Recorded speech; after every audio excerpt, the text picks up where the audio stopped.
Hey, welcome everybody. We will begin this December 4th meeting of the San Mateo County Parks Commission with Pledge of Allegiance.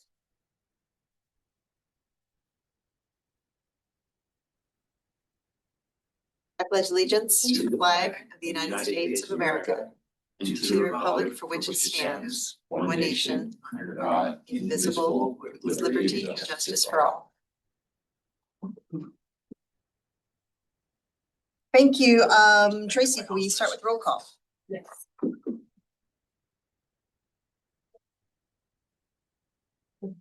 Okay, Commissioner Esser. Here.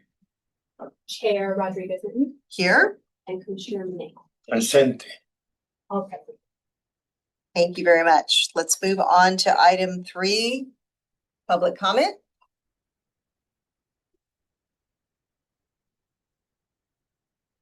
Spoken public comment will be accepted during the meeting in person or remotely through Zoom. Public comments in person will be taken first, followed by speakers on Zoom. You will be called on by name to speak when it is your turn. If you wish to speak to the commission, please fill out a speaker slip located near the conference room door. If you have anything that you wish distributed to the commission and included in the official record, please hand it to the staff person for the Parks Department, who will distribute the information to the commission members and staff.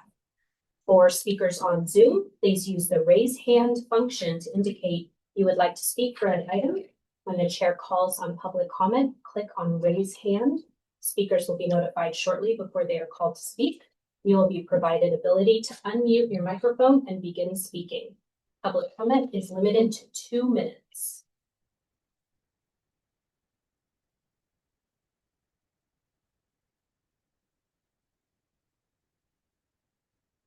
We do have one hand raised. Okay, Nicholas, I've given you the ability to talk. Great, thank you. Can you hear me? Yes. Great, thank you very much. I'm Nicholas Ayers from Pescadero. I'd just like to take a moment to thank the San Mateo County Parks Department for the steadfast support and leadership they provide in developing and maintaining our cherished community spaces. The parks and the gathering places managed by San Mateo County Parks are vital to our entire region. It is essential that these sanctuaries remain accessible to all. Their value reaches far beyond simple recreation. These parks are the backdrop to our lives and the places where we come together to recharge. Providing equitable access to nature is a profound service, creating a ripple effect of well-being that benefits all of us. They are community lifelines that are too often taken for granted. I believe that when our parks thrive, our communities thrive. I just would like to state my sincere thank you to everyone who makes this possible.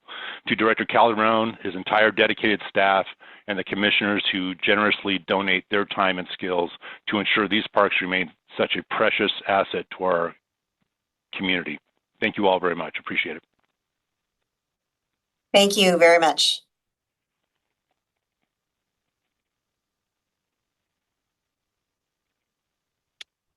I see no hands raised in Zoom, and I do not have any speakers for this item. Thank you very much. Appreciate hearing public comments. We will move on to item number 4, action to set the agenda and approve the November 6th, 2025 meeting minutes. Any comments on those minutes or? Move to approve. Second that, to approve the November 6th minutes. Any discussion? Do we take public comment? No? Okay. So you have a motion. Wait a second. Go ahead and call for the vote. Okay. That one, no. You don't need, because it's not a teleconference meeting, Mhm. you can just call for votes, all in favor. Oh, okay. All those in favor signify by saying aye. Aye. Any opposed, please signify by saying nay. Great. Thank you, Chair. Your motion passes. Oh, Okay, item number 5 is our reports and presentations, and we have a report from the Parks Department.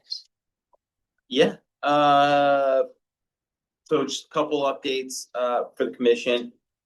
really, really excited about the progress we're making out at Tanitas. We are almost done. I know Scott was out there today with the crew. The pathway down to the mid bluff is done. The handrails are in. At this point, we are just we have to finalize the decking on the overlooks, which are looking amazing. We have a little bit of paving that has to be done, and then we also have to install the EV chargers, and those are going to be one of the last things we put in, largely because we don't want them to be vandalized. And so, but it's looking just remarkable. You really see how it all comes together, and and so there will be a couple touch-up things we have to do before we open. As a reminder, for simplicity purposes, we're going to call this phase 1. And that's because phase 2 will be the landslide repair project, right? It was never intended to be a 2-phase project, but I think that's the easiest way to describe it. So phase 1 is still intended to be done early next year, while that phase 2 is probably going to, is right now we're going to call it March, April. I would love to see us start earlier. So our Department of Public Works is overseeing that contract, and they have understandably concerns about starting prior to that date because of the weather. But we're still gonna push to have them start as soon as possible. We do need to have this open really by July or in July. Otherwise, we'll have to come up with a short-term kind of controlled access plan. Just because the state has put so much money into this, they really want to start seeing people being able to use that. And so if we can get it open by July or in July, then we're okay. If it's going to drag out longer than that, then we'll have to come up with a plan. And I think that's something we don't want to have to do. I think it's best just for everyone to be able to get this done. So we're going to really push on Public Works hard to get this rolling and get those landslides repaired. And then at Flood Park, the playground is looking amazing. It's all been shaped. The concrete curbs have been poured. The stone are in place. You can see the elevation change where that accessible hill goes, and you can really start to see how it comes together and where the swings will go and the zip lines will go and everything. So on Monday is when the play equipment will start to go in place. And so the equipment is all on site. It's ready to start going. So it'll take somewhere between 4 to 6 weeks for all the equipment to be properly installed. And then we'll be looking at probably another 4 to 6 weeks to be pouring the poured in place surfacing, which is that squishy rubber surfacing, which is really important for this project for a variety of reasons, not just because it's a great play surface, but it's what allows us to really be an inclusive playground. So we're still looking at, I want to say March 14th was the last date that I heard. And so we're gonna really push hard to get there. Where we will get, there's some padding in that schedule because we don't know what kind of winter we're gonna have. But if weather cooperates, then we may be able to move that up. If weather doesn't want to cooperate, then that may end up getting pushed back a little bit. And then San Bruno Mountain is looking amazing. I know that Tracy and Catherine have been, and Lauren have been putting some of the interpretive panels on the building. We're doing some punch list items, and my understanding is the paving and the concrete work for the pathways is done at this point. So what we need to be able to do is have the barbecues, the garbage cans installed. Any of the serving tables need to get installed. At that point, the last things to arrive on site will be the concrete tables. And so we'll have those set in place.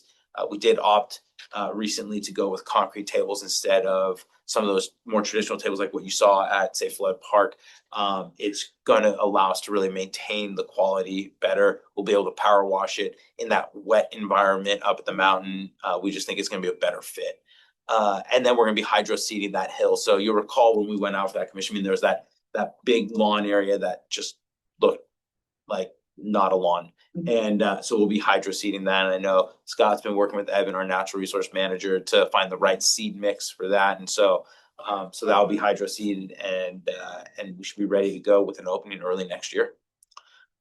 So really, really excited about that. And then one of the other ones, because I know we're always interested in fuel reduction. So we do have the Pescadero Creek County Park, Pescadero Creek County Park, Forest Health and Forest Health and Fire Fuel Reduction Project. Sorry, it's a very long title. And so this is a multi-year project. We just wrapped up kind of the first season. And so the contractor was able to complete 40 acres. We have 501 acres remaining. And so all of this last year was understory thinning and mastication, and that's what we'll pick up again. Our hope is to be able to remobilize early next year, but we'll have to wait for weather to cooperate. And I think it's really important to highlight for this project. This is a project we're doing in partnership with the San Mateo RCD, who we will hear from later on an unrelated project. But I think the partnership between the Parks Department and the RCD is really just one of the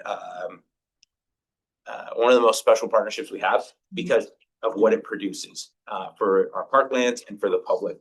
And so RCD deserves a lot of credit for the way we're able to meet our fuel reduction goals. And so I do like to make sure that they get the recognition that they deserve on this project and all the other ones. This is, as a reminder, this is the first project that we're working on that we have been authorized to sell timber from the parks on to help fund this effort. This is the first time the department's been able to do this. And we are very confident that not only have we put in place a very responsible process and agreement for that, but we're confident that everything's going to go well and we'll be able to continue this practice. But the board certainly deserves credit for having faith and trust in both the department and the RCD to be able to do this, because selling timber from public land is something that a lot of people get nervous about, and we respect that, and we're always cautious about that. So yeah, but again, really excited about that project. And so yeah. Questions, commissioners? A couple. You've got all the funding you need to complete the projects. I'm gonna say yes, but I want to make sure I'm looking at all the projects. Just think, you're not falling your dollar short. No. Basically. You'd make a horrible development director. I really would. Yes.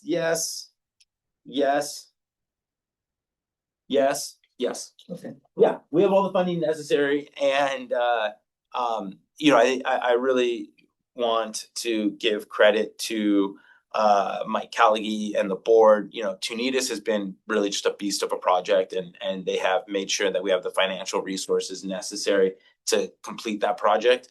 I also want to give credit or recognition to the California State Coastal Conservancy, and they have not only provided millions of dollars for phase 1, but they're also going to provide $950,000 in Prop 4 for phase 2 for the landslide repair. That is going to go to their board on in their February meeting. And so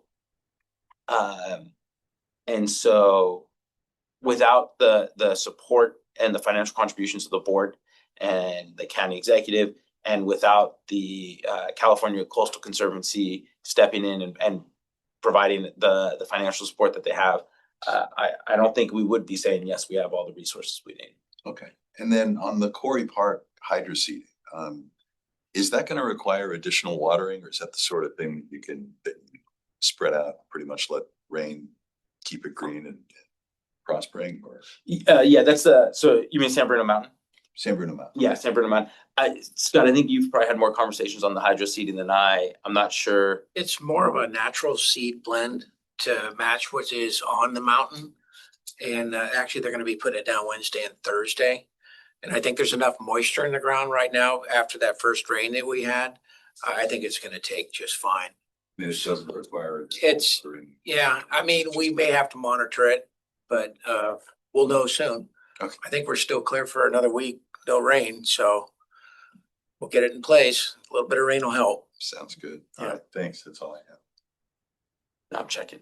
I want to see. Yeah. I think we got a couple days left. Yeah. Beautiful.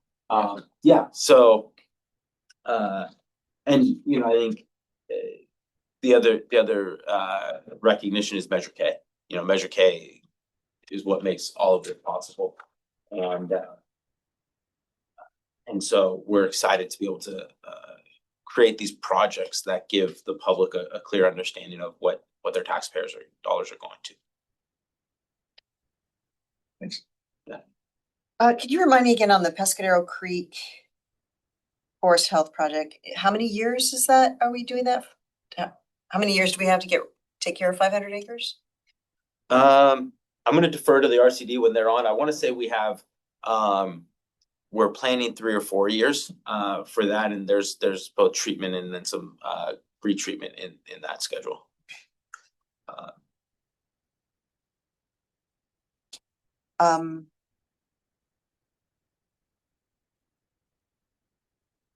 My second question just escapes my mind. I'll think of it. Dan, any questions? Discussions? Just happy with the track that you're on, on path to even surpass any expected time, hopefully weather permitting, that we don't get sidetracked and lose path of any kind of goal. If we had that bad February, bad winter that we did a few years ago that, derailed everything. So I am one who doesn't care for rain, rain a little bit, rain at 2 a.m., not 2 p.m. And just if we can get a little bit of rain, that would help. But if it stays nice and clear like this, I think you're on track. And you're just going to get the biggest kudos bar that you go in these meetings, you go in knowing this, that we are going to accomplish this and kick a lot of butt. And we know that we are going to basically target this date because we are hoping that there's nothing that's going to sidetrack us. Is that, are we reading this? Just, only reason I'm saying this is because I'm hearing all the different early March, middle March, and it sounds like your department, your umbrella of people who have been on this for several months and several years have an inkling of we are going to get this and it's going to be done by those dates. Yeah, I mean, we use the best information available to us at the time to make those projections. Naturally, things happen, right? I mean, we would have never been able to predict two landslides at Tenitas Creek Beach, right? I mean, that wasn't on the bingo card. But we deal with it, right? So if we end up having a really aggressive winter like we did back in 2022, 23, that flood park project, it could take a lot of time to dry out, and it could also, you have certain weather restrictions when installing that port in place. If we have an aggressive raining season, that could push that well past March. So we use the best available information to us at the time to make those projections, and we adjust accordingly. I hope that answered the question. No, I know things come up, and we don't want a massive storm. We're not the weather gods, but you would only hope. But any projection would be March would be settled for March, and not July. I certainly hope that anything we're projecting for March doesn't get bumped to July. That would be bad. But again, I could see a situation where something from March gets bumped to April. I could definitely see, something like that happening. Yeah. No further questions from commissioners. We can open up this public comment on 5.1, the Parks Department report. I'm seeing no hand raised in Zoom. Oh, one hand raised in Zoom.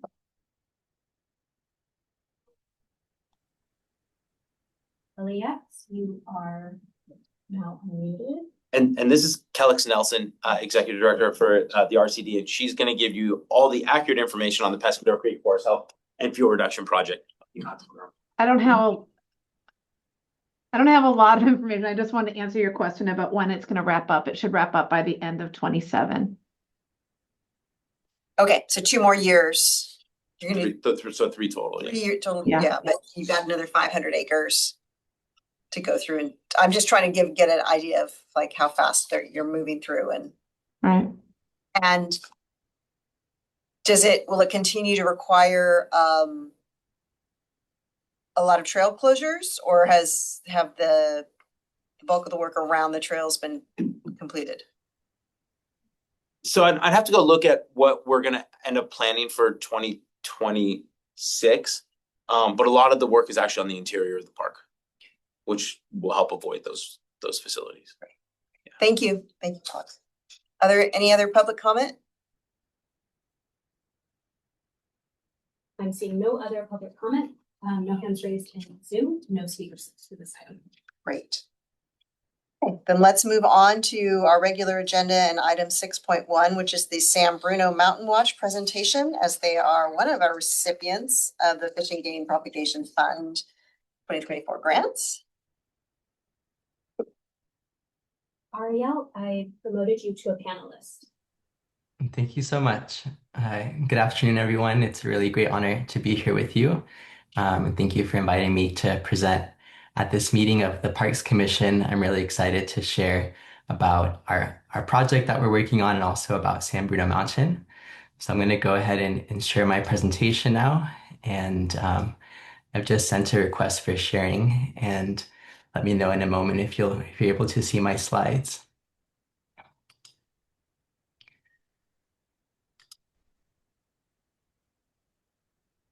Hey, is this working for you all? Ariel, we can see your slides. All right, perfect. Well, I believe I have a quick 10 minutes and I have a lot of cool photos to get through. But thank you again for having me. I'm Ariel Trboski-Corquidi. I'm the Executive Director of San Bruno Mountain Watch. I've been working on the mountain for 10 years. And the mission of our organization is to care for San Bruno Mountain through conservation, ecological restoration, education, and we always do this in partnership with local communities. To start, I'd love to give you just a quick tour of the mountain and a little glimpse about our group and what we do and how what we do feeds into the project that I'll present on. So I hope you don't mind if I take you onto the mountain. And I'm going to plop you right on the peak. And we're going to be going through a little bit of a journey that takes place, on the very top of the mountain, about 1,300 feet up there, and on its trails that are beautiful at all times of day in the evening, when the mountain is greening up, in the springtime when it's so colorful, full of poppies and lupins and golden violets, and really amazing plants like the San Bruno Mountain manzanita, which only grows here, nowhere else on Earth. And also among the flying of all these really special butterflies that are endangered, like the Mission Blue and Calliope Silver Spot and San Bruno Elfin. Our group, San Bruno Mountain Watch, has its roots in the mountain back to the 70s when there was a plan to build a whole new city on the mountain. So we got started initially as a committee to save San Bruno Mountain. That was marching and organizing petitions and more actions to make the mountain a public park, which happened in the mid 70s, thanks to a vote of the County Board of Supervisors, and the rise of San Bruno Mountain State and County Park. Now our organization is really focused on education, doing school field trips, involving the schools around the mountain and throughout the peninsula, and also engaging the community in restoration efforts, doing planting, weeding, and also growing native plants at our Mission Blue Nursery. We only grow native plants from San Bruno Mountain, all from seed and from cuttings, and we propagate them in Brisbane at the base of the mountain with the help of the community. These are some of our top customers, always at our nursery, and very beautiful plants we grow there. And we involve people at every step of the process. We get them involved in the seed collection, the seed sowing, propagation, plant care, and the planting. And so today I'm here to present on one project that we're really grateful for to have received funding from the County of San Mateo and San Mateo County Parks through the San Mateo County Fish and Game Propagation Fund. The project is called the San Bruno Mountain Rare, Threatened, and Endangered Plant Propagation Project, and it's all about increasing the abundance and the distribution of some of the rare, threatened, and endangered plants that are on the mountain. We're specifically focusing on four plants. One is the San Francisco Campion, really beautiful pink flower, and then three types of manzanitas that all three of these also are endemic to the mountain. They only exist on the mountain, nowhere else on Earth. The Pacific and two types called Leo Brewer's manzanita and the miniature manzanita.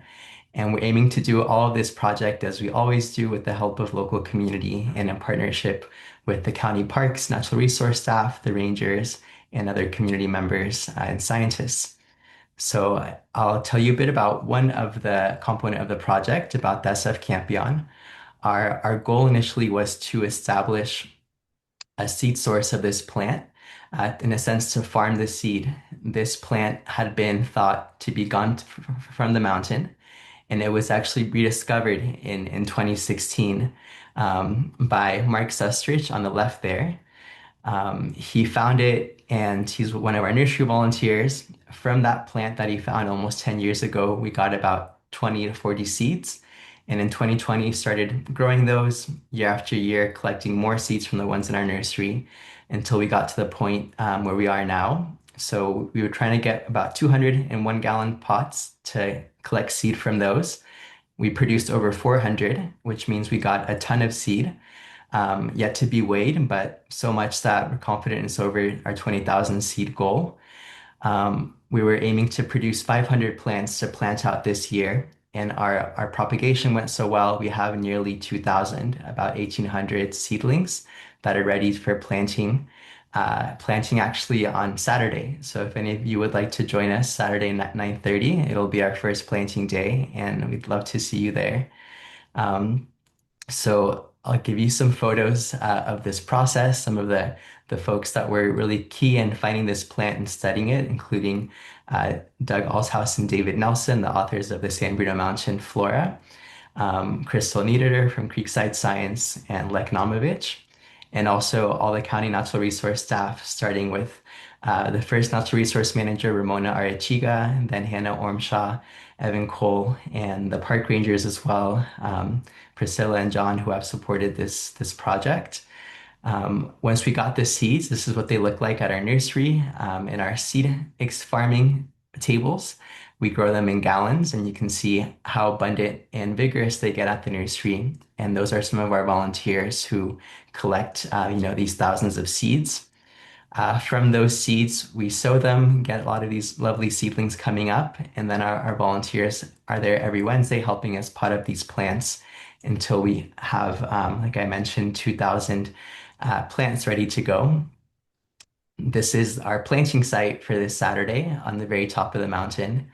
And this was a couple of days. On Tuesday, we were up there just doing some test planting. That's my coworker, Nico, one of our ecological restoration fellows on the right.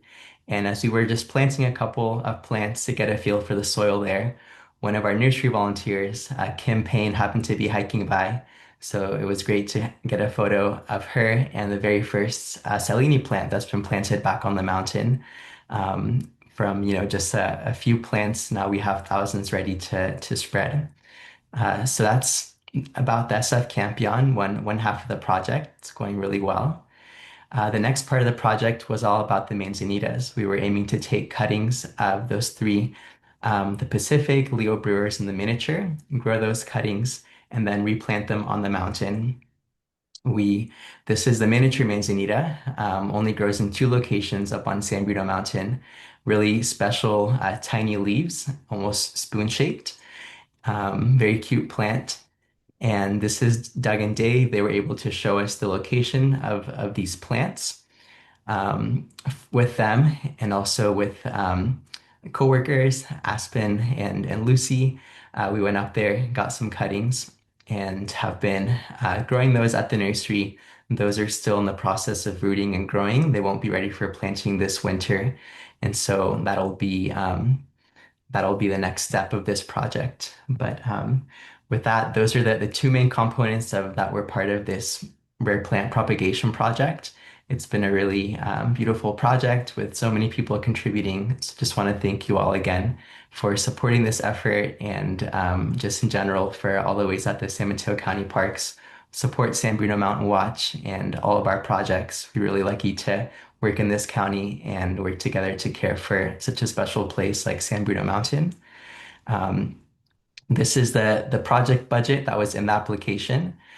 We haven't submitted any invoices yet because we're waiting to complete more of these efforts like the planting days. But I just put it up here in case there were any questions that came up during the question period. I know it's very small text, so I apologize for that, but perhaps you all have the original application. But with that, I think that's my 10 minutes, very close to it. So I'd like to pause there and see if there's any questions I can take. And thank you all so much. Thank you so much. That was, that's amazing to see, so much impact from this project. I think that's clearly, I'm stunned because that's clearly more than we expected. You just really knocked it out of the park. No pun intended there. Sorry. Yeah. I'm curious just from a not being an plant biologist, or what is it about San Bruno Mountain that makes these plants only grow there? I mean, the soil and how do you make sure that you are replicating that in the nursery?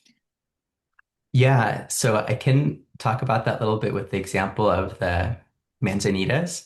Manzanitas in general along the coast of California, there's a really impressive diversity where they get kind of they become different species in very unique localities. Like San Francisco has, two unique manzanitas. There's the ones on San Bruno Mountain going down to Santa Cruz, all the way down to, Hearst Ranch and further down, there's just this amazing diversity of manzanitas. And one theory for why this is the case is that because of the mild and cool climate on the coast, it's kind of a paradise for them to grow there. It's not as much of a harsh place as it might be in the Sierras or other harsher parts of California.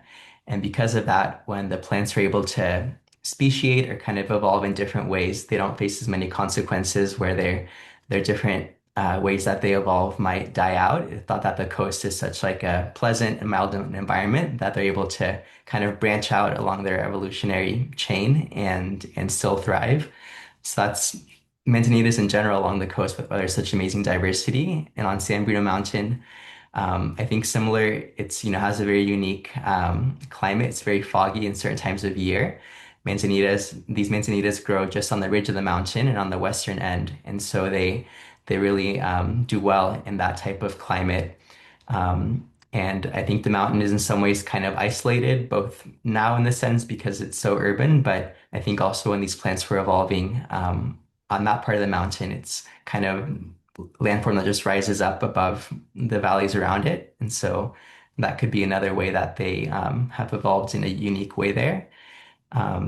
In terms of how we try to replicate the conditions on the mountain at our nursery, we it's nursing at our nurseries in Brisbane. It's a lot sunnier than the places where these manzanitas are growing up at the top of the mountain. So in some ways, the plants actually at our nursery grow in different ways than they might on the mountain. They tend to get a little bit bigger and bushier and hardier. The San Bruno Mountain manzanita on the mountain is very flat and kind of compact and wind blasted. At our nursery, it's almost like this sprawling, taller shrub. And the same thing with the Silene, the SF campion on the mountain, it often grows in little cracks and rocks and it's kind of short and stunted. And at our nursery, we have these gallons where they're overflowing. So in some ways, it's good that our nursery is kind of a more mild, warmer environment. It helps us grow lush, hardy plants and get them really strong before they go back on the mountain in kind of a tougher climate. Thank you. One question, if you can remember back, because it's been, I think, a year or more, year and a half. If you can remember back to the application process, was there anything that you wanted, any feedback you would like to give to the commission about the application process, or, could we have made it easier or clearer or more time? Anything that we could do to improve this for the next grant cycle that will be coming up, we hope, in the next year? Yeah, well, thank you for asking that. All positive feedback. I thought it was a very straightforward and very clear application. The form was easy to fill out, and I think it, in different grants that I've applied for, and like different sizes of how much time or how much you need to write, I felt like this was a good balance where it wasn't, you know, 20 pages and but it was enough to really give the important information. So I think the size of the application and just what is requested between the budget and the questions and location makes perfect sense. And so it was, yeah, I appreciated the opportunity to apply. Director Nicholas Calderon emailed me about this opportunity, and I was able to speak with other county park staff about our project ideas. And so also working with the county park staff was really smooth, as it always is. So yeah. Great, thank you. We appreciate the feedback very much on that. It was the first time we've done it that way, so it's important to keep approving and get feedback on it. Other questions from other commissioners? I'll ask them. Ariel, first of all, a grand opening of a walkthrough and speaking to us. Great presentation, 1,000 folds of an applause. This is a ooh-ah. I like, especially seeing that San Bruno Mountain is like the next big project. I mean, there's a lot of big projects that San Mateo Parks Foundation is involved with, and the leadership of the Parks Department. But you say you've been on you've kind of walk us through sort of needle and thread, pen and paper, like what was the biggest thing that came to you and said, you know what? And first off, what's your team composed of? It's you and how many others? And then what got you excited about working on this project? Of So I course, guess yeah. two-part Our, question. oh, um, Yeah, our organization is five staff total. It's myself. There's Lucy, who's our works at our Mission Blue Nursery. Nico and Emily are two of our staff who work in our ecological restoration, and Russ is our interpretive specialist. And so that's our team. We're a small nonprofit, but we all of us work across all the programs from the nursery education and restoration. And in terms of what was the inspiration or just what got us excited about this project, I think our group is all about stories, and we think the mountain has just like an amazing collection of stories. And that really, it was a great story. There was this plant that had been seen in the 60s. Botanists knew about it. The nursery volunteer who found it, he had been a student at SF State in the 1970s. And as an undergrad student, he remembers seeing that plant. He had memories from, decades ago, and that was how he was able to help rediscover it on the mountain. And there's, so much more the process of trying to identify the plant. The people like Doug and Dave and Crystal and Lek, they went to the Cal Academy to look at botanical records. They tried to send samples to a lab to propagate it from tissue, to try to propagate some of the seeds on the mountain. So it's been a whole saga for this plant. And I think this amazing effort that spans all these individuals, people in the past that have been really important to the mountain, the county parks resource managers that were very supportive and commissioned one of their rare plant studies from the mountain in 2015. And then the species itself, it's a gorgeous pink flower. It just, when you see it, I think it captures everyone's heart. It's such a lovely plant.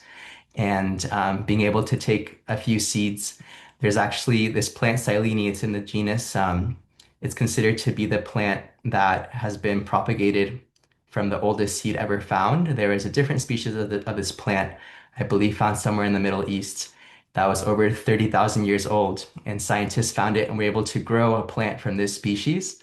So, so yeah, it just had all these amazing stories on the mountain globally. It's a beautiful plant, and being able to bring something back to the mountain that was almost lost is super inspiring. And just how many people at the nursery helped grow the plant, pot it up, collect seeds. I think that's what gets us excited, is that when there's a great story and when there's a great opportunity for community involvement, that's the sweet spot of what we're all about. And then Ariel, lastly, who do you know and how do you approach your grants from whether it be grant writing or approaching the county? And how much do you know that you have to ask for given the work of your team and how much this is going to cost?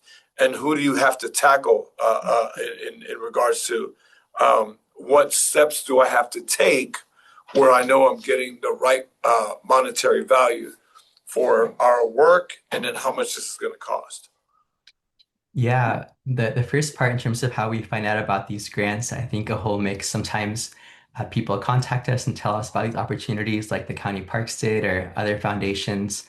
Just knowing them, sometimes we'll host events for groups and hear about opportunities through that way.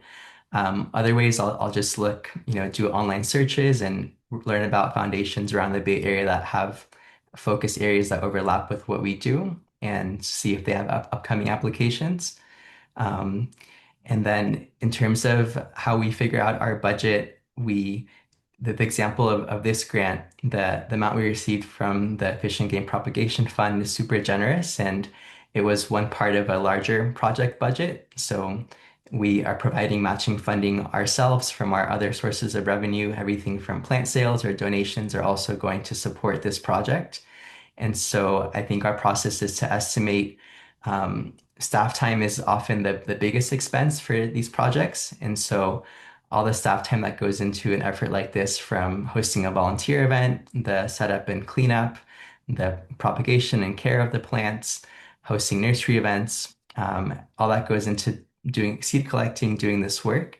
And then in addition to estimating our staff time, then we'll estimate the material costs of everything from our potting soil to our pots to what percentage of our irrigation is going towards the tables, how many tables will be taken up by the plants we're growing. And so I think we do our best to try to get an overall sense of all the things and costs that are going into these efforts. And then often we'll have guidance from the grant funders about what range they're willing to provide or how much we should ask for. And then after we know that, we understand how much our own group needs to provide to match the full project budget.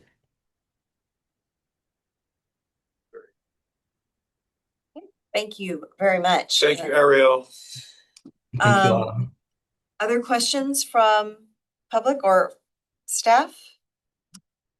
I just want to thank Ariel for everything that in the Mountain Watch do. I mean, I think the Mountain Watch is a phenomenal partner. I think we're very fortunate to get to work with them, and I think the mountain is very fortunate to have them working on its behalf. So I can't say enough positive things about their team, about their board, all their volunteers, and the organization as a whole. So thank you. Yes, thank you. Thank you, Aaron. Thank Great you all. job. Thank you so much. And if any of the commissioners would like to come out for a field trip, a mountain hike, see some of our projects, we're always happy to have you for a visit on the mountain, and all are welcome. But thank you all so much for having me, and I hope to be here again and to see you up on the mountain maybe this Saturday. Do we have any public comment before we let? No hands raised in Zoom and no speaker slips for this item. Doesn't that make you feel good? Thank you. That was a good one. All right, so let's move on to 6.2, which is our San Mateo Resource Conservation District presentation. Also a recipient of the Fish and Game grant this year. Jared, I've promoted you to a panelist.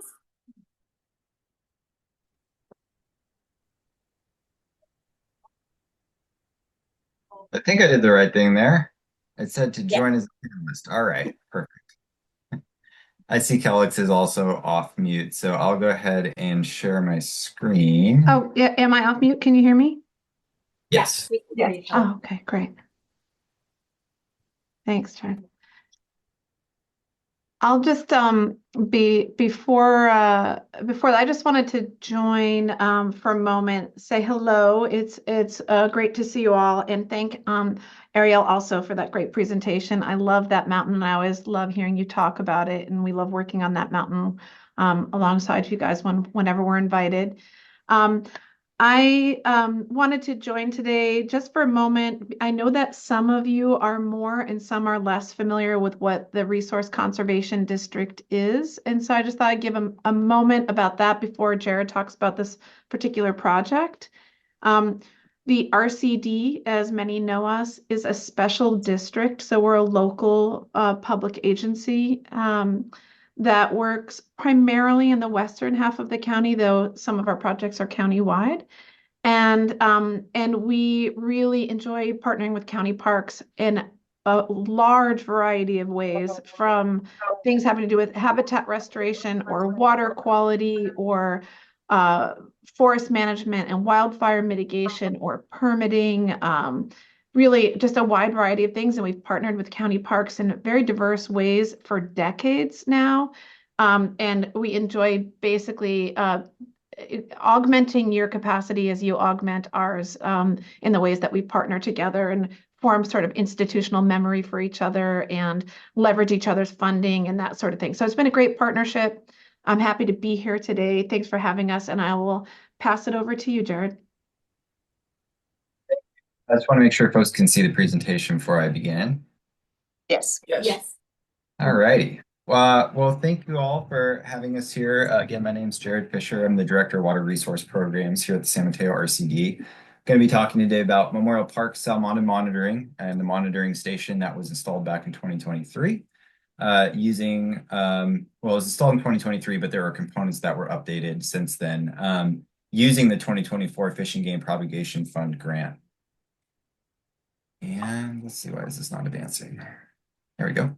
So before I jump into the actual installation of that piece of equipment that's called a pit tag array, and I'll get into what that means a little bit later, just wanted to zoom out real quick and talk a little bit about salmonids and other wildlife in the context of the Pescadero-Buttner watershed and watersheds in general on the coastline. So as you can imagine, a fish doesn't see property boundaries. So working at scale to create resilient landscapes is extremely important. So working with many different partners in different parts of the watershed, doing different projects that help create thriving wildlife ecosystems, doing projects that improve habitat, whether that's improving floodplain for fish or upland habitat for other species, working in our forests to help reduce the chance of fire for local communities, mitigate natural disasters like floods, drought, or working with property owners to help protect their properties from bank failures and floods. We're really working at scale, both with local landowners and the wildlife, to find win-win solutions so we can make sure that our local salmon populations have the cool, clean water they need, and the folks living in these watersheds have access to the resources that they need to have a healthy community and enjoy these natural spaces. So some of the types of projects that we've done include projects down in the lagoon and the marsh to help improve water quality and fish passage into the upper portions of the watershed at locations like Memorial Park.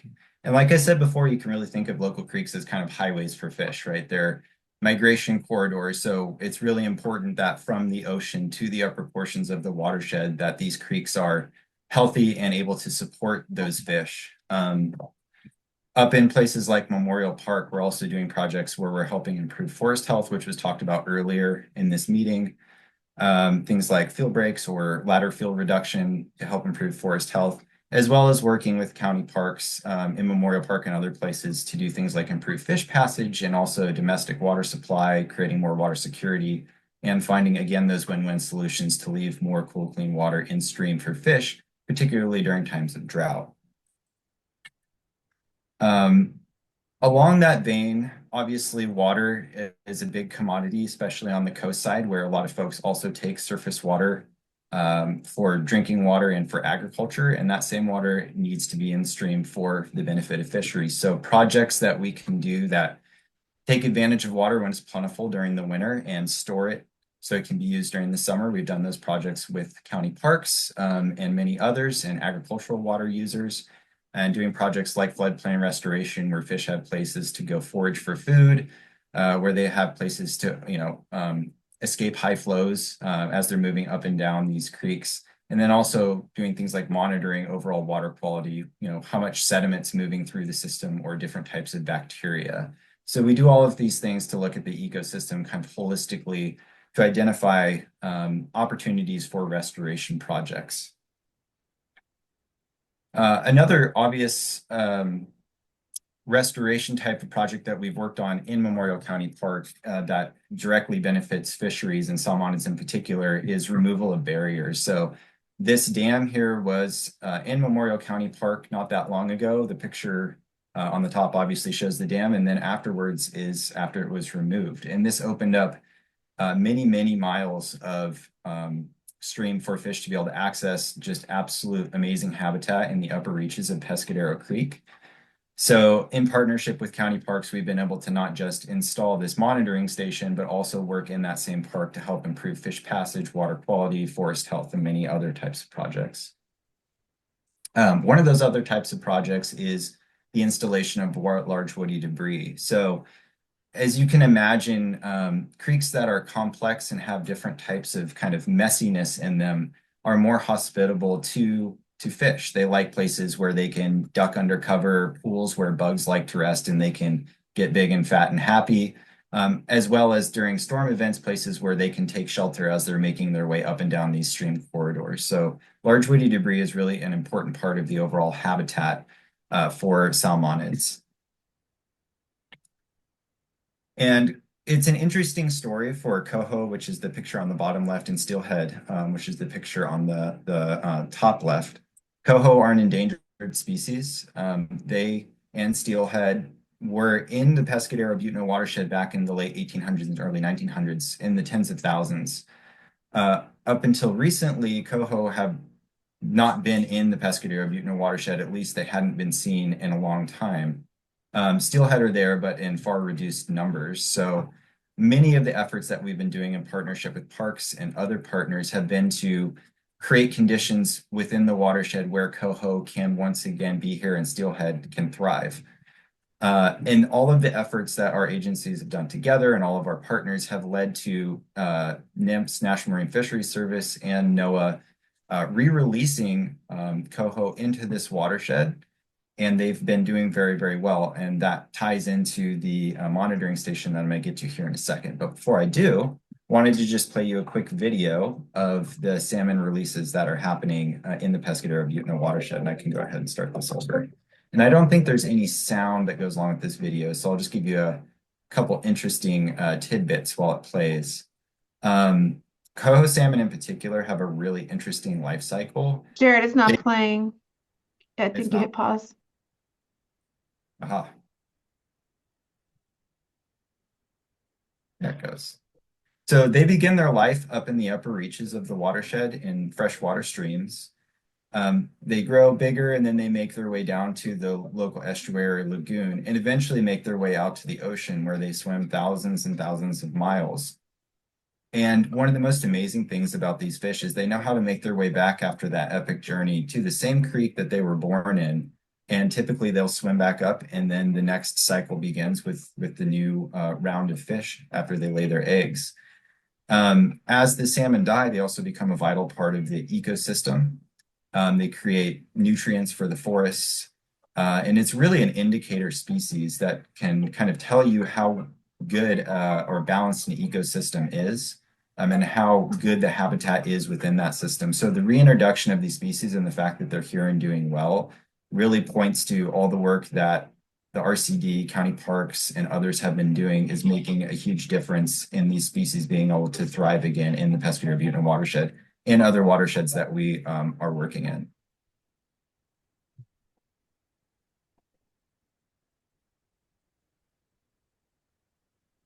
And they're just absolutely beautiful fish too. So with that, I will move on to the project. So in 2023, the initial PIT tag array, which stands for a passive integrated transponder, was installed. Using the funds from this grant program, we were able to upgrade these antennas. As you can imagine, the picture down here on the lower left kind of shows what the antenna looks like. It sits along the bed of the creek. And as fish move over it, there's essentially a little tag inside the fish. So the brood stock or the fish that are raised in hatcheries have these little tags that they insert in them. As they swim over these antenna arrays, it kind of reads it like a barcode.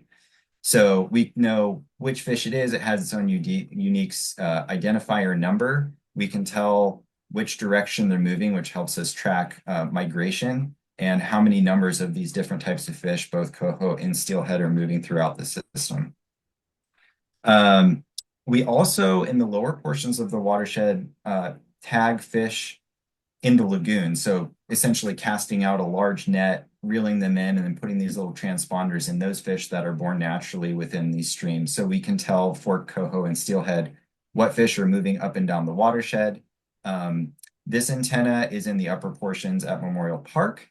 There's another antenna array that is installed in the lower portions of Pescadero Creek, as well as one on Butno Creek. So for all of kind of the major arteries, these highways for these fish, we can tell where they're moving and in what kind of numbers. And we can also tell if a fish moves its way out and then goes into the ocean and comes back, we can tell that they're returning, which is a really good sign of population health. So back in 2024, this particular antenna array read 134 adult coho. There are 134 adult coho that released to the site. 80 of those were read by this pit tag antenna array, as well as 7 steelhead. And then in water year 25, 124 adult coho were released in Memorial Park, with 81 adult coho detected and 80 steelhead detected. And this really gives us a great scientific background and understanding of how these fish populations are doing within the watershed and how the restoration efforts that the RCD county parks and others are doing are leading to vibrant populations of both coho and steelhead within the greater Pescadero Butno watershed and beyond. One interesting note is that although they are released in this watershed, they also start to stray into other adjacent watersheds. So some of the work that county parks is doing, for instance, at Lake Tunitas, it could become another important watershed or other places for these types of fish to take refuge in the future. So all this work kind of compounds on itself and leads to amazing results like the reintroduction of these endangered species. So I think we can all give ourselves a huge pat on the back. And with our partners from NOAA and NIMS, we hope to do many more fish releases and continue to track them moving into the future. And with that, I just want to say thank you. Kellex mentioned that the partnership we have with county parks is an amazing one. I've worked on so many different projects with your staff, and every time I do, it's just a joy. I'm currently working on many projects, so really appreciate the opportunity to present to you all. And if you have any questions for me at any point, feel free to reach out. Thank you, Jared. Those are some big fish. Yeah. It was like going, whoa, those are big fish being released. And when you're carrying them down to the creek, they like to flop around a lot. So it can take a couple people to get them in the creek on their way. That's I'm great. sure you're gonna make a joke about something being at scale. Oh. Or trying to eat it maybe or something. I will ask you it's kind of similar question to the earlier presentation. If you can remember back to applying for the grant a year and a half ago, do you have any feedback for us in terms of the application or clarity of the questions, process, anything that we can use in the next round to improve it? I can take this one. Yeah, I was going to punt that question to Kelly. Yeah. I think Jared doesn't necessarily, I don't think Jared was involved in that. And to be honest with you, I wasn't directly involved either. But our history, the RCD's history with this funding goes back to even before it was administered by county parks. And I would say that in general, I don't know the specifics about the application, but in general, this is one of the easy ones to to work with. This is not overly bureaucratic. It's not overly onerous. It pays for our full rates. I would consider this a really a good funding program, and also it's one that we can do in partnership. It's not like done in secrecy. We can work with you as partners and make sure that the funds are being spent in ways that are leveraging your other efforts and, expands the collaborative capacity generally. So our experience with that is very positive. Great, thank you. Also say, that these types of projects where we're installing monitoring stations or things like stream gauges are actually fairly hard to fund. So having these funds available to collect really valuable information like this is really amazing for us to be able to utilize. So we plan to hopefully be able to reapply in the future. For And for projects like us also, it's you guys, park staff and et cetera, actually, they know what we do, so it's really nice to have our work be understood by someone who's funding it. And that is also part of that whole partnership aspect. Questions from commission? I'm just sitting here learning. I did not know that they went from freshwater to salt and back to fresh again. So I wish I'd paid more attention in zoology in college, but We'll have to do another field trip out to Memorial Park Yeah. and we'll get to actually, Aren't you guys having a release pretty soon out there again? Yes, there is one coming up in, is it the 17th or the 18th? There's one coming up this month. Yeah, and it's really an amazing opportunity to see these fish in person. They're truly amazing creatures, and the fact that they're back in this watershed now, particularly coho, is part of why I do what I do. So it's really incredible to see that. Are looky-loos or are bystanders able to come and see the release? It depends. Some of that is out of our hands. We always ask, and we'll ask again and we'll let you know. I can reach out to you, Irma, maybe, and you can coordinate with the group if that's possible. Does it sound good? Yeah, if that's at all possible, I would love to have my fellow commissioners come to my neck of the woods, Yeah, literally, and see these fish. That would be great. you bet. Did we know about this during the 100th year anniversary that We would have funded it by then. I don't know, or we would have. No, we were in the process of going through A it. year ago? Yeah. Yes, Wow, I guess it would have been It was 18 a months. little ago. well over a year and a half, It was in summer of July. Yeah, July 2024. when the application was. We have worked with, it might not have been highlighted in that 100th anniversary event, but we have worked with your consultants and your staff who are developing some of the storytelling and interpretive plans for the center on being able to tell the story of this fish and of stewardship and of science. Yeah, because it Yeah. closed August. Yeah, it closed August 22nd of 2024. Yeah. So So it was it was overlapping. after. Yeah. Yeah, it was right after. We would have known if that had been the Yeah. case to showcase something like that for the 100th year, but. Mhm. Other questions from commissioners or staff here before we open public comment? Go ahead, open public comment.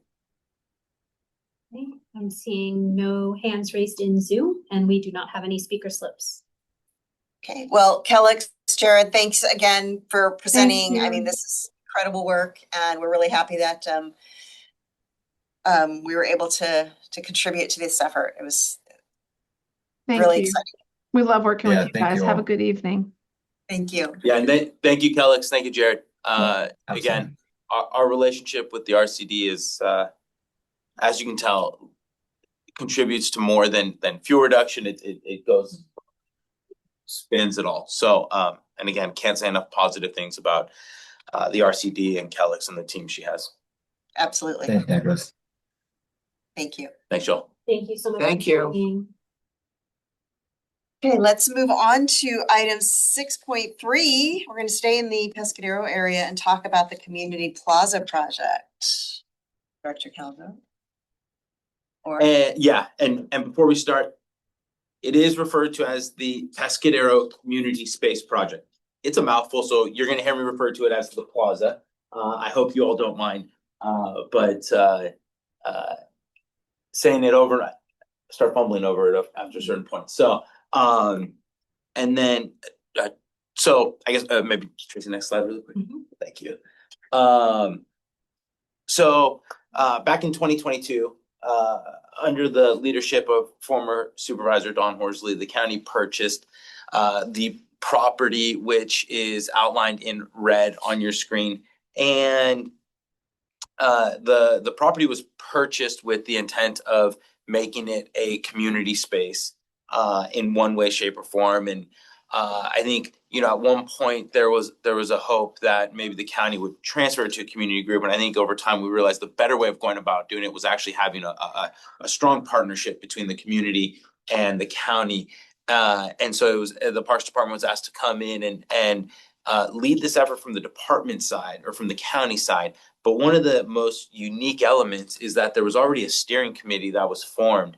And that steering committee, and I'm not just saying this because Irma is on it and really helps lead it. I've worked with countless steering committees, and this group has not only been engaged, but has actually been really driving the community engagement and has been willing to have the tough conversations and be part of the details in a way that most of the time steering committees aren't. And so this project, while not done, I foresee as being a very successful project, and it's in large part because of the steering committee and because of the way the community has rallied behind it.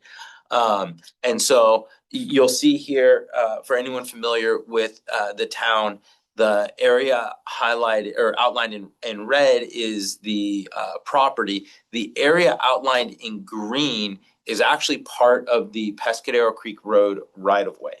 And it is currently being used as a parking lot.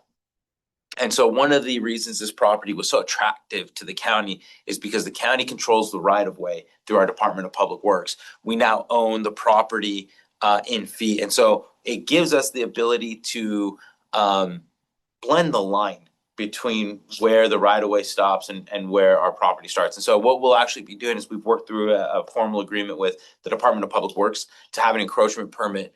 The right-of-way is about 50 feet wide, and we'll be able to use 30 feet of that for the property, and 20 feet will be undeveloped.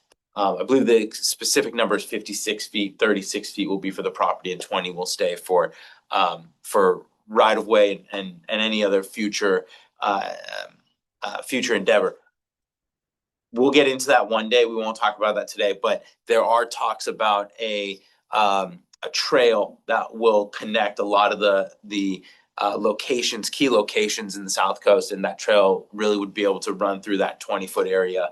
And that would be huge from a connectivity perspective, as well as just a mobility perspective for the community. Next slide, Tracy. Thank you.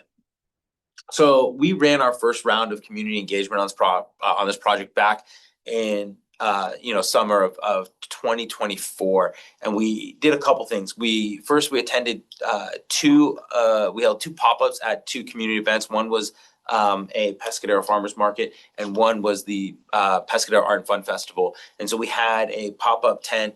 We had boards where we were asking people what their preferences were, and we were using the dot exercise where you're able to, you're given 10 dots and you get to put those where near the things you prefer the most.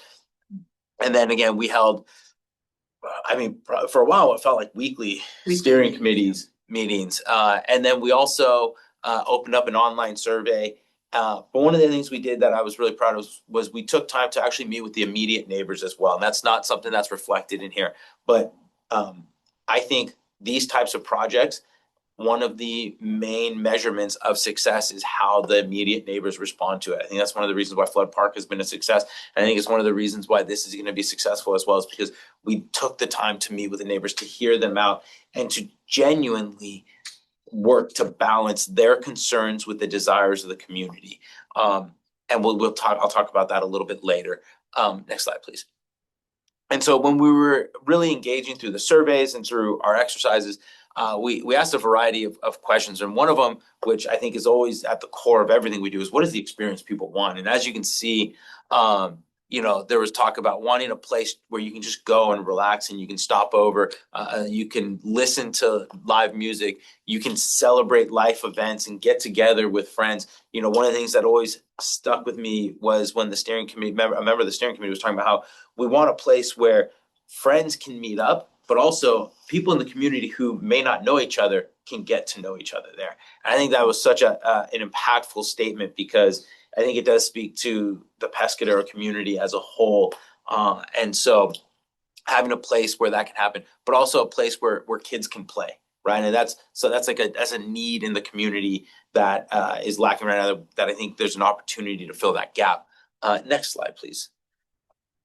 And then we also talked about what were the amenities people wanted. And so, by far, shade trees were a big one. But people wanted a place where they could picnic, where they could celebrate, where they could play. You'll see that, a bandstand was something that was fairly popular.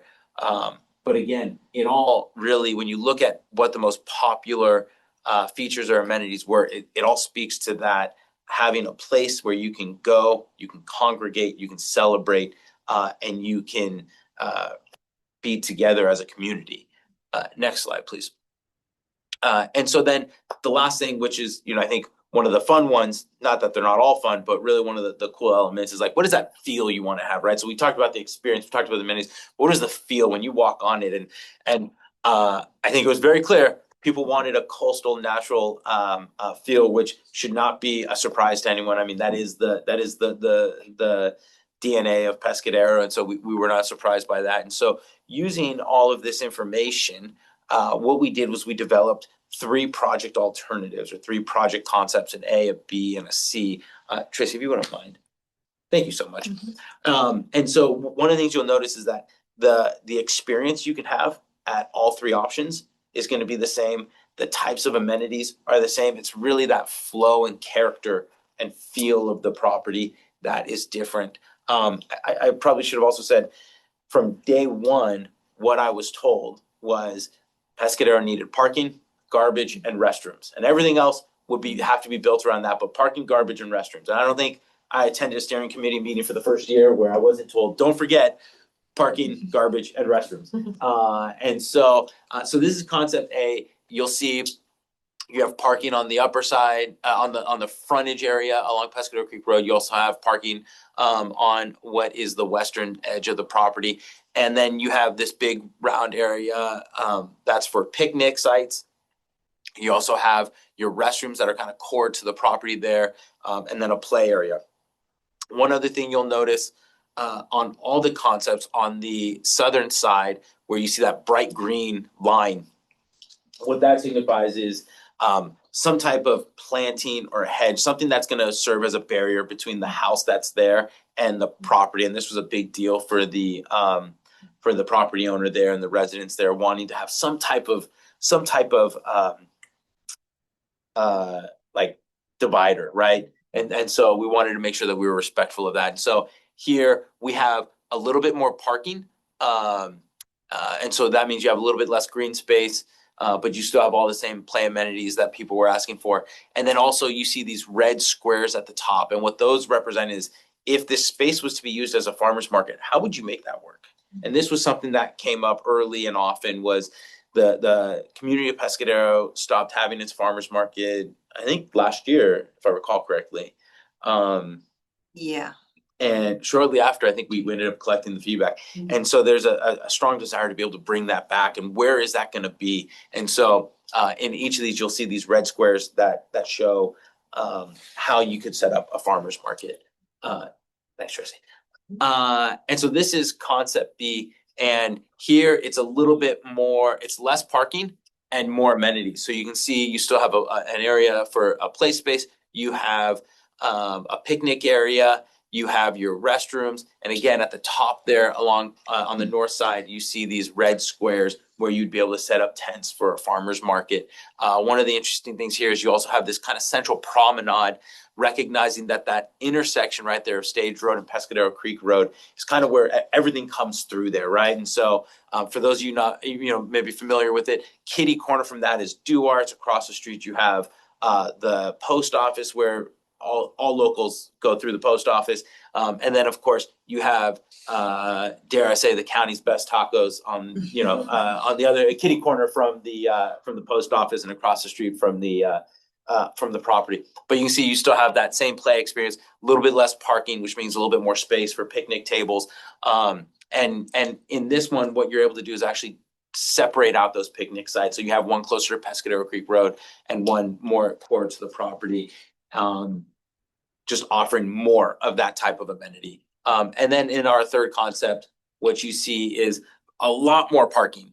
than even in concept A. And so a little bit smaller space elsewhere. But you still have your picnic tables. You have those red squares showing you how you'd set up a farmer's market, which runs down to like the middle of that property in the promenade. And then you have that small play space. And so we brought these three concepts out to the community, and we asked people, you know, which do you like best and why? And so actually, Tracy, if you go to the next slide. So what you'll see is 50% liked concept B. And so it was not only the most preferred, but what was also really helpful was people. Concept C was the most divisive, probably concept I've ever put forward on any project. I've had projects where people say, "Well, I like this. I'm not really a fan of that." We had people literally say, "Do not do concept C." Like it is, they were opposed to it is an understatement. So that's just the too much parking. Too much parking, probably. too much asphalt. People felt like we have this limited amount of space. Why are we wasting it with concrete? And so. But what we also heard from people was with concept A, you know, a lot of people essentially said, I really like concept B. If I have to pick one, it's that one. But what I also really like about concept A is this natural feel for it, right? If you look at concept B, it has a lot of straight lines, it has a lot of edges, but concept A had this natural flow to it. And the word that one of the steering committee members used, or the term, was organic. It has this organic feel to it. And so then what we did was we said, okay, well then how do we take the essence of concept B, which is the most popular? You never get 50% of people saying that. How do you get concept B and then you add this organic nature to it? And so, Tracy, you go to the next slide, please. And so we worked to take concept B and round it out and create this more organic feel to it. So this is where we landed, bless you. This is where we landed with that. And so this is our preferred concept for the project. So we have the same parking layout as in concept B. You have roughly the same positioning of things, but instead of having things be edged and squared and having lines everywhere, it has more curvature to it. And we're able to have more strategic location of trees. And then we also have something that you see in here that we didn't have in some of those other concepts, is this really cool library outpost. And so the best way I can describe it, because when we talk about it, people think of like those what are the free little libraries? Free little libraries, yeah. This is more like a vending machine for library books, right? And so it's a large size, and it's packed with books, and you can check out whatever you want. You can return it, and not only is it an awesome experience for the public, what I like about it is the library is going to pay for it. So they have the money for it. They're going to make sure it goes in there. And so they're actually, really supplementing the project budget with that. But this is such a huge resource, because when we talk to the library system, what they say is the only way they're getting books to the Pescadero community, they got to take the library mobile down there. And so this is such a huge opportunity for the community. And so that's going to be off there kind of near the parking lot right there. I think that's number 15 and 13. So you'll see you have your library outpost there. On the right-hand side in kind of that brown area, that's going to be your play space. Your central part is going to be one of your picnic areas. And then on the top near Pescadero Creek Road, you have another picnic area. And you'll see these hashed lines running down that promenade. And that's how you could set up tents for a farmer's market. You have your restroom off near Stage Road. And, we as a department have had the chance to go through this as well as make changes. For example, we relocated the bathroom because we were worried about being able to access it for pumping and for cleaning. And we're having conversations about, what is the vegetation that works best for us from a maintenance perspective. The tables are going to be concrete, again, similar to what we talked about at San Bruno Mountain. The concrete they're easier to maintain, they're easier to clean. And so I'm really, really pleased with where this is at. And, we've met as a steering committee to talk about it. PMAC has weighed in on it. I'll be also going back to PMAC this month. And, but overall, the reception that I've heard has been a lot more positive than than what I was initially anticipating, based on just our experience doing projects elsewhere in the county. Is when you roll out that preferred concept, usually you hear these things that you haven't heard before. People say, well, I didn't know this was going on. And so we haven't really gotten a lot of that. I've been working to stay in touch with Nick Garage and Irma and the steering committee. And so overall, I am extremely pleased with how this is going. I think this is a remarkable project. There are some elements that we're still working on. Again, the landscaping is something that we're still working on. We need to figure out some of the details around that entry signage. I know our landscape architects have this big hope for either like an arched entryway or a cantilevered sign. We got to figure all that out still. But the other thing that I am excited about is, and we've talked about this a lot with the steering committee, is like this project doesn't end once it's constructed and once it's open. It all comes down to the operation, and we're not going to be able to take that on ourselves. That has to be done through a partnership, and there's going to have to be a friends of group established that's going to work on the programming side and help us with a lot of the day-to-day things. And so I think that's really where we need to start spending our time, working with the steering committee is how do we form that group and where's the split of responsibilities? The next step, so we're at the 35% design phase. The next step is we're working on finalizing the detailed designs. So next will be our 65s, then our 95s, and then our 100% designs. We're working on our CEQA documents right now. Once our CEQA documents are done, we'll be able to submit for our coastal development permit. And then we're also working with the Department of Public Works to memorialize the conversations we've been having around our connection to CSA 11. So CSA 11 is the municipal water system that serves Pescadero. And there are a lot of thoughts, competing thoughts and perspectives on the life of the aquifer, the type of increase of demand that can go on the system. And how do you balance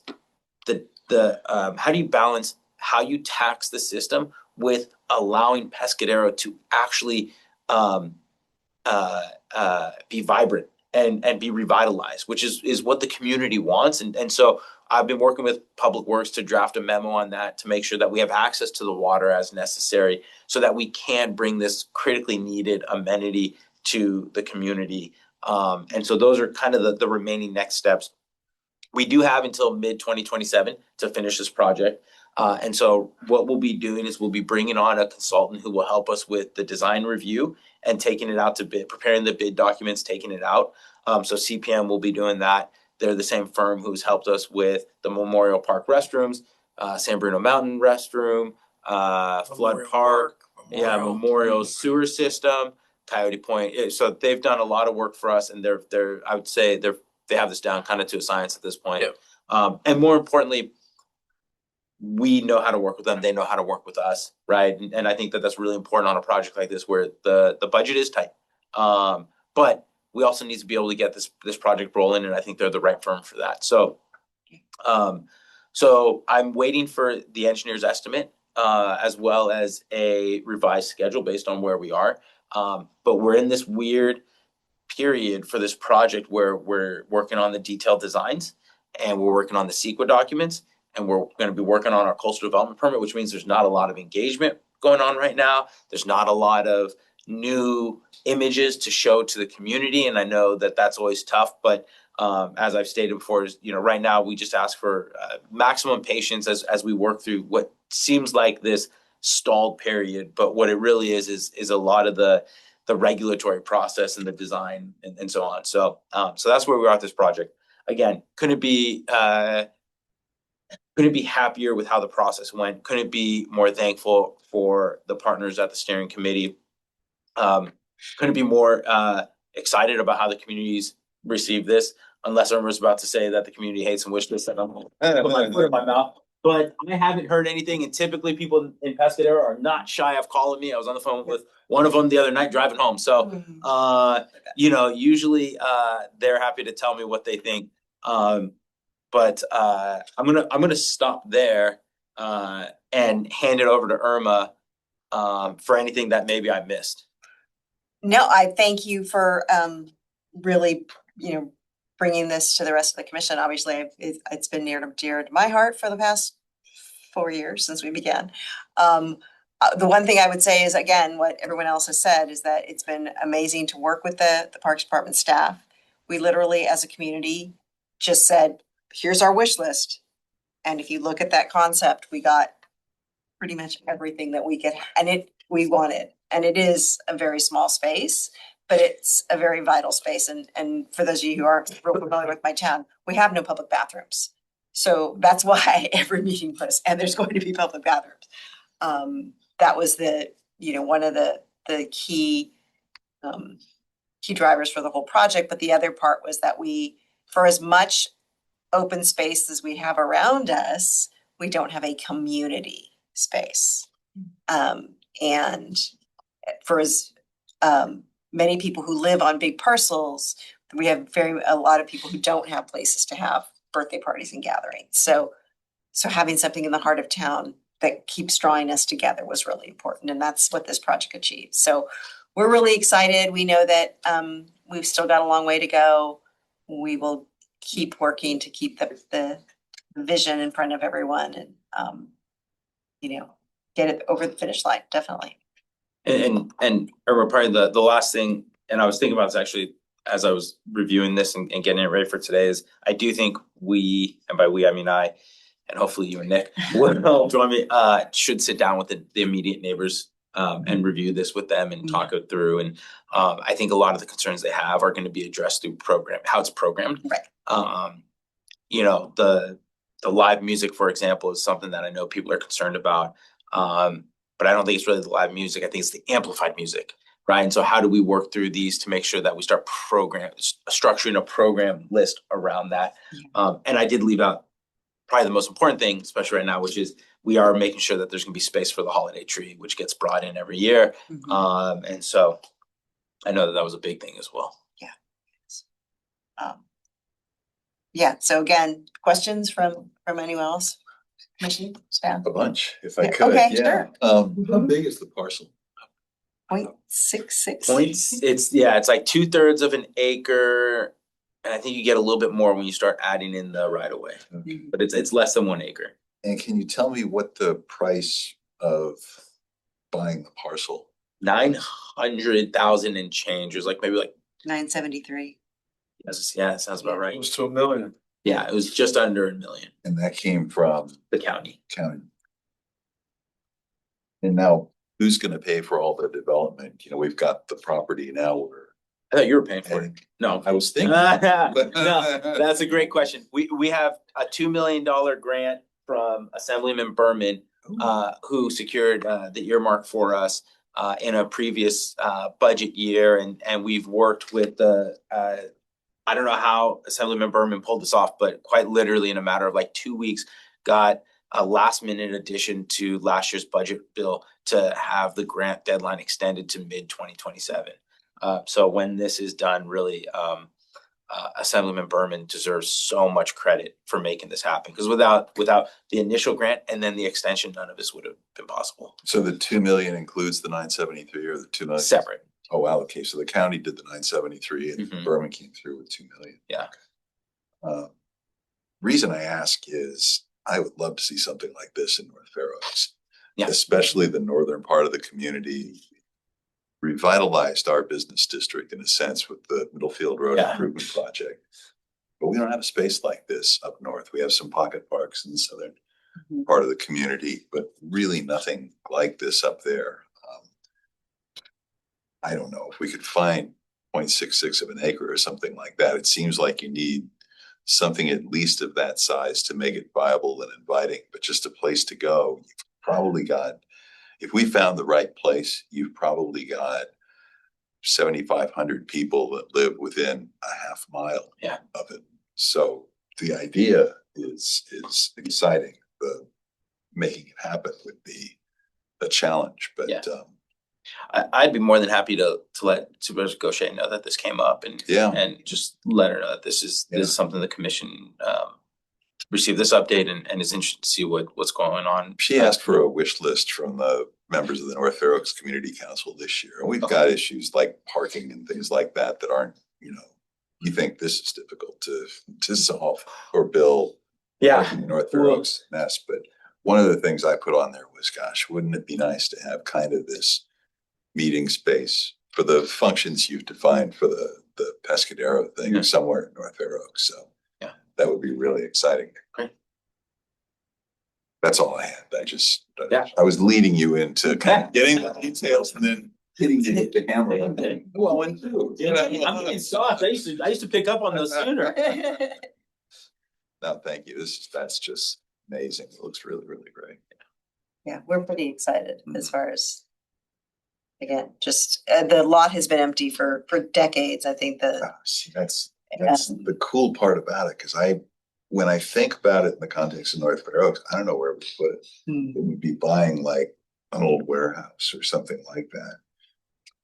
There's some good brownfield redevelopment funding out there. Yeah. I mean, yeah, that would be good. Somebody's got the flow yeah. to fork in a nice chunk of money to. Yeah.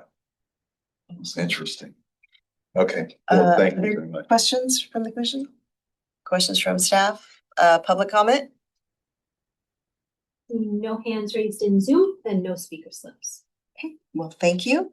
Yeah, again, I'm super excited and about the project and having that ribbon cutting soon. Yes, soon. Okay, so we can move on to, we're at 5:30. 7.1 update on commissioner vacancies. So both District 1 and District 2 vacancies, the application deadline is now January 9th of 2026. Wow. So those are still open. They extended the one for Jackie's district. And I know that they're actively working, right? I can definitely tell you they are actively recruiting. I know they're just trying to find the right fit. And so Are we that scary? So we should. I think it's the director. I think that no one wants to deal with the director, but yeah. January what now? 9th, January 9th. Okay. So possibly by February, we could have a full board again. Got it. I'll cater lunch if that happens. I swear to God, if we get a full board by February, I will cater lunch. Or Make a dinner, you got yourself a deal. Yeah. Some sandwiches maybe. Want to go to the gas station in Pescadero? Yeah, right. Best time. It's so good. Wow. Absolutely.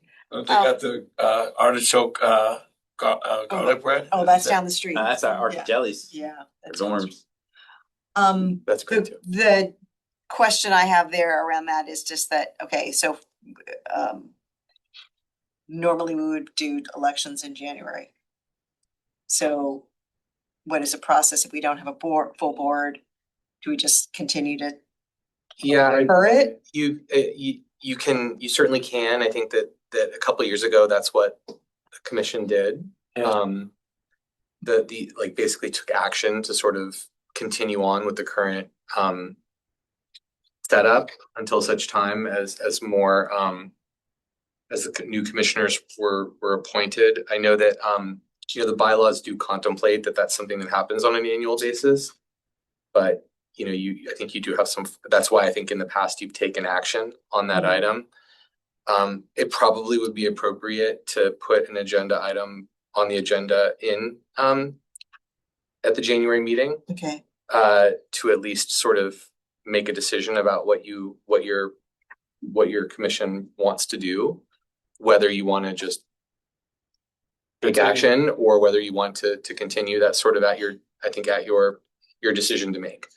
Is this something that we can kind of a little huddle while we're here and in a meeting, in an open meeting that's official? Not really. The questions were, should we put it on a January agenda? So I think you should have an item on the address. I do think you should have it. I think it would be appropriate to have an item on the January. Even if the commission decides to sort of do nothing, at least having an agenda item gives you more ability to sort of take action on that than you have right now, because it's not an agendized item. Okay, and because our January meeting is the 8th, so we won't even have an inkling of whether they've gotten. Yeah, I mean, I can say if what you do is what you did when this came up a couple years ago, what, and I think it was when Oh, hey, Laguna. Yeah, JJ Laguna was in there. I think that at that time, the action was to sort of continue on until such time.